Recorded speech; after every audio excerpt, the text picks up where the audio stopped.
Vamos a ver el segundo de los vídeos que corresponde al tema de la Primera Guerra Mundial. En esta ocasión vamos a centrarnos en las causas de la guerra. Para entender el estallido de la Primera Guerra Mundial tenemos que dar un breve repaso a la situación de Europa a finales del siglo XIX. Una serie de cuestiones estaban creando tensión entre las principales potencias europeas y el peligro de una guerra era inminente. Veamos cuáles eran las principales causas de enfrentamiento entre las potencias europeas a comienzos del siglo XX. Debido a los cambios producidos en el mapa de Europa tras la unificación de Italia y Alemania y la desmembración del Imperio turco, una serie de territorios fronterizos entre los diversos estados estaban en disputa.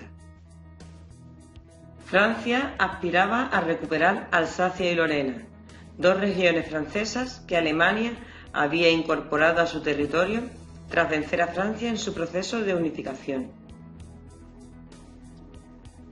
Italia aspiraba a incluir en su estado unificado algunos territorios de lengua italiana que aún mantenía el Imperio Austrohúngaro. Por su parte, el Imperio Austrohúngaro y Rusia se disputaban la incorporación a sus respectivos estados de las nacionalidades que habían ido logrando su independencia del Imperio turco en el territorio de los Balcanes. El reparto de los territorios coloniales entre las potencias europeas había dejado descontentos a países como Alemania e Italia. El reparto colonial de los territorios asiáticos y africanos por parte de las potencias europeas fue muy desigual. Gran Bretaña y Francia salieron muy beneficiados, mientras que Alemania, que era un país nuevo, había recibido territorios escasos y poco atractivos económicamente. El desarrollo de su economía necesitaba disponer de más territorios coloniales, y si no los había conseguido por las buenas, estaba preparándose para adquirirlos con las armas.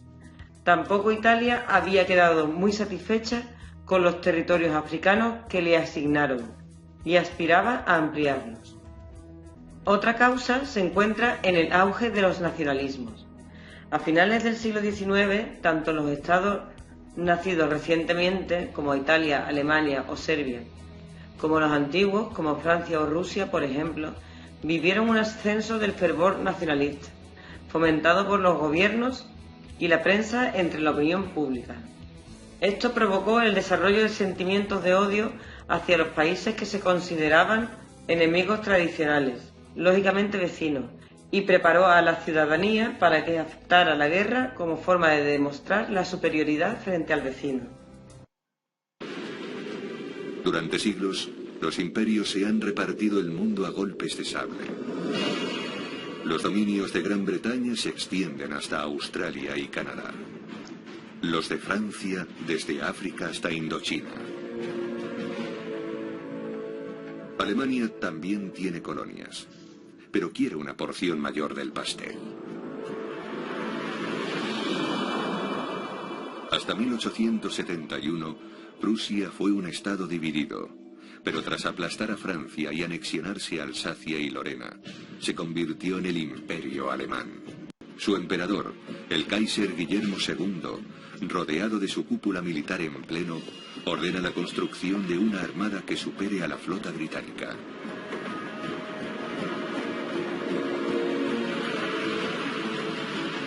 Quiere conducir a Alemania a su lugar bajo el sol. Con la tensión y rivalidad que existía entre las distintas potencias europeas, todas podían esperar que en cualquier momento el vecino iniciara una guerra. Por ello, a comienzos del siglo XX, los gastos militares de todos los estados europeos crecieron considerablemente. La revolución industrial permitía ahora dotarse de armamento moderno y sofisticado, y nadie quería quedarse atrás si el vecino incorporaba, por ejemplo, nuevos buques acorazados a su flota, o aumentaba el número de sus tropas. A este proceso de incremento de los ejércitos y del armamento se le conoce como carrera armamentística o paz armada, y sin duda fue Alemania el país que tomó la iniciativa. Cuestión importante era buscar amigos y aliados, para cuando llegara el momento.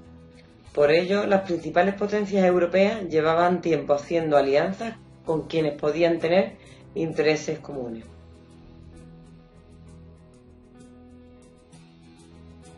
Las potencias europeas habían terminado encuadrándose en dos grandes bloques rivales. Para Guillermo II, el Reino Unido es una amenaza constante desde que forma la Triple Entente con Francia y Rusia. La Alemania del Kaiser se siente rodeada y vulnerable.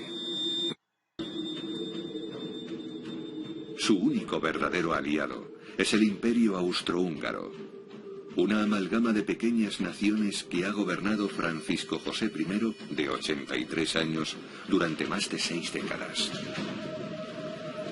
Pero es su sobrino Francisco Fernando el elegido para sucederle en el trono austrohúngaro.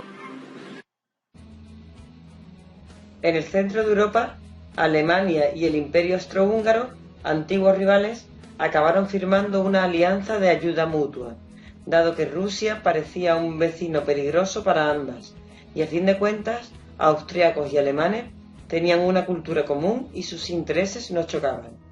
A este pacto se le dio el nombre de la Triple Alianza. Falta uno, pero es que en 1882, cuando se firmó ese pacto de ayuda mutua en caso de guerra, Italia también se apuntó, pero no se cuenta, porque en el momento final, en 1914, decidió salirse del pacto y pasarse a los rivales. Como Alemania parecía ser el gran enemigo de media Europa y se estaba armando a marchas forzadas, sus vecinos por ambos lados, Rusia y Francia, decidieron también firmar un tratado de ayuda en caso de guerra. Este pacto se denominó Triple Entente. Nos falta el tercero, Gran Bretaña, que aunque no era vecina de Alemania, estaba empezando a sentir la competencia de su industria y el peligro de que quisiera apoderarse de alguna de sus colonias africanas. ¿Qué significaban estas alianzas? Pues que en caso de que uno de los miembros entrara en guerra, los socios tenían que intervenir en su ayuda. Cualquier chispa entre dos países, de las muchas que podían saltar en Europa o en colonias europeas, acabaría desencadenando una guerra a gran escala, como finalmente sucedió.